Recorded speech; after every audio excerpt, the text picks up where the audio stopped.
अछूता नहीं, अडिग बनो। दर्द को छुपाकर नहीं, उसे आत्मसात करके। क्या तुमने कभी ऐसा बनने का सपना देखा है जो टूट ना सके? सिर्फ वो नहीं जो तूफान में मुस्कुरा ले, बल्कि वो जो अब तूफानों से डरता ही नहीं, जो आलोचना से नहीं बिखरता, जो इनकार से नहीं डगमगाता, जो धोखे के बाद भी अपनी पहचान नहीं खोता। क्या तुमने कभी उस खुद के रूप की कल्पना की है जिसे ये दिखावा नहीं करना पड़ता कि सब ठीक है? जहां वो खालीपन जो सीने में चुपचाप पल रहा है आखिरकार शांत हो जाए।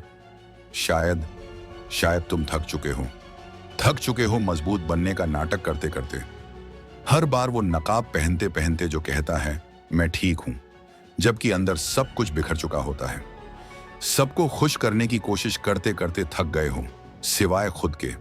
और अगर मैं कहूं कि तुम्हें एक भावनाहीन परफेक्ट मशीन बनने की जरूरत कभी थी ही नहीं, अगर असली ताकत बाहर से अछूता बनने में नहीं बल्कि अंदर से अडिग बनने में है। मैं कोई गुरु नहीं हूं, चलो शुरुआत में ही साफ कर दूं। मैं कोई संत नहीं हूं, कोई पहाड़ों पर बैठा हुआ ज्ञानी नहीं हूं। मैं बस एक इंसान हूं जिसने वैसे ही खून बहाया है जैसे तुम बहा रहे हो, जिसने वैसा ही दर्द, उलझन, धोखा और विफलता झेली है। लेकिन मैंने हार नहीं मानी। मैंने खुद को पढ़ा, किताबों से नहीं, अनुभवों से। और उसी से जन्मा है द मैकियावेली कोड, एक निजी कोर्स जिसमें वो सब है जो हमें कभी सिखाया नहीं गया। ऐसा दिमाग कैसे बनाएं जो अराजकता को काट सके, उसमें डूबे नहीं। क्यों मेहनत के बाद भी पैसा टिकता नहीं, और इसके पीछे का असली सच। कैसे पहचाने वो औरत जो तुम्हें ऊपर उठाएगी, ना कि इस्तेमाल करेगी। ये सतही ज्ञान नहीं, ये आत्मा की युद्ध रणनीति है। लिंक डिस्क्रिप्शन में है।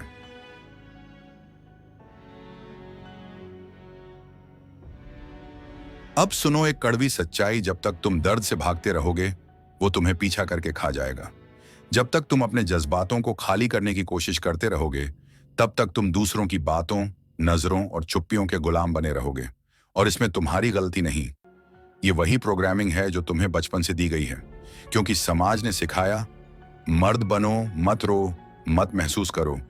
लेकिन सच ये है, दर्द तुम्हें नहीं मारता, अनदेखा किया गया दर्द मारता है। कार्ल जुंग ने कहा था, हम वो नहीं हैं जो हमारे साथ होता है, हम वो हैं जो हम बनने का निर्णय लेते हैं। और ये निर्णय कहां से शुरू होता है? दर्द को दबाने से नहीं, बल्कि उसे देखने और समझने से। क्योंकि सच्ची ताकत दर्द की गैरहाजिरी में नहीं बल्कि उसकी पूरी जागरूकता में है। तुम अब भी खड़े हो, भले ही लहूलुहान हो। अगर तुम ये पढ़ रहे हो तो ये इत्तेफाक नहीं है। तुम कमजोर नहीं हो, तुम खोए हुए नहीं हो, तुम पीछे नहीं हो। तुम अब भी खड़े हो, चाहे थक गए हो, चाहे अंदर से सब चुपचाप टूट रहा हो। ये संदेश तुम्हारे लिए है, उसके लिए जो हर दिन अपने आप को मर्द साबित करने की कोशिश कर रहा है जबकि अंदर से वो चुपचाप मर रहा है। तुम पूछते हो ये मेरे साथ ही क्यों होता है? तो अब सच्चाई सुनो, ये तुम्हारे साथ नहीं हो रहा, ये तुम्हारे भीतर से हो रहा है। बात धोखे की नहीं है, बात है उस जगह की जहां वो धोखा जाकर चुभता है। दर्द बाहर से नहीं आता, वो बाहर की घटनाओं से ट्रिगर होता है, पर अंदर की अधूरी कहानियों से उपजता है। वो यकीन कि तुम काबिल नहीं, वो शर्म जो तुमने सालों से दबा रखी है, वो घमंड जो असल में डर है, वो मुखौटा जो अब भारी हो गया है। युंग ने कहा था, बाहरी दुनिया में जो दर्द तुम महसूस करते हो वो तुम्हारे अंदर की असंयोजित सच्चाई का प्रतिबिंब है।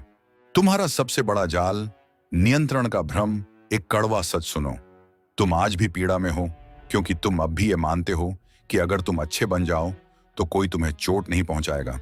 लेकिन सच्चाई ये है, नियंत्रण एक भ्रम है। तुम दुनिया को नियंत्रित नहीं कर सकते। तुम सिर्फ ये तय कर सकते हो कि तुम्हारे अंदर अब क्या टूटने को बाकी है। और जितना ज्यादा तुम इस भ्रम को पकड़ोगे उतनी ही ज्यादा तुम्हारी आत्मा जकड़ी रहेगी। तुम्हारी आजादी शुरू होती है वहां से जहां तुम ये समझते हो, मुझे और नियंत्रण नहीं चाहिए, मुझे और जागरूकता चाहिए। वास्तविक युद्ध तुम्हारे भीतर है। अवचेतन मन में तुम्हारे भीतर एक हिस्सा है जो तुम्हारा जीवन चला रहा है बिना तुम्हारे जाने। कार्ल युंग ने कहा, जब तक तुम अपने अवचेतन को चेतन नहीं बनाते वो तुम्हारा जीवन नियंत्रित करेगा और तुम उसे किस्मत कहोगे। वो अचानक उभरता गुस्सा, वो बेवजह की उदासी, वो डर जो समझ नहीं आता, ये सब इशारे हैं तुम्हारे अंदर की दबी हुई यादों, शर्म और पुराने जख्मों के। और क्योंकि तुमने उन्हें स्वीकार नहीं किया, वो अब तुम्हें ही नियंत्रित कर रहे हैं। एकीकरण ही असली शक्ति है।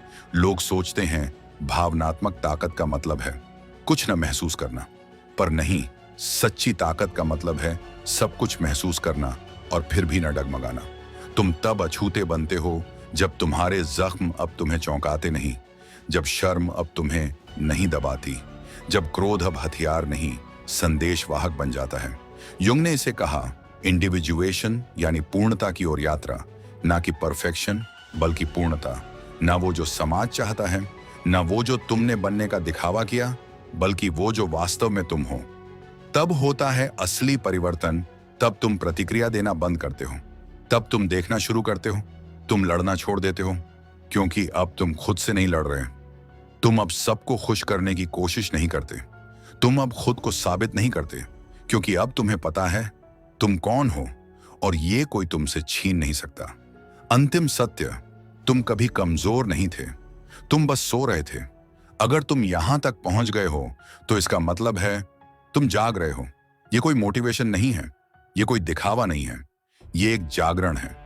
और जागरण दर्दनाक होता है, क्योंकि अब तुम देख पा रहे हो कि जिन बातों के लिए तुमने दूसरों को दोष दिया, वो असल में तुम्हारे खुद के घाव थे।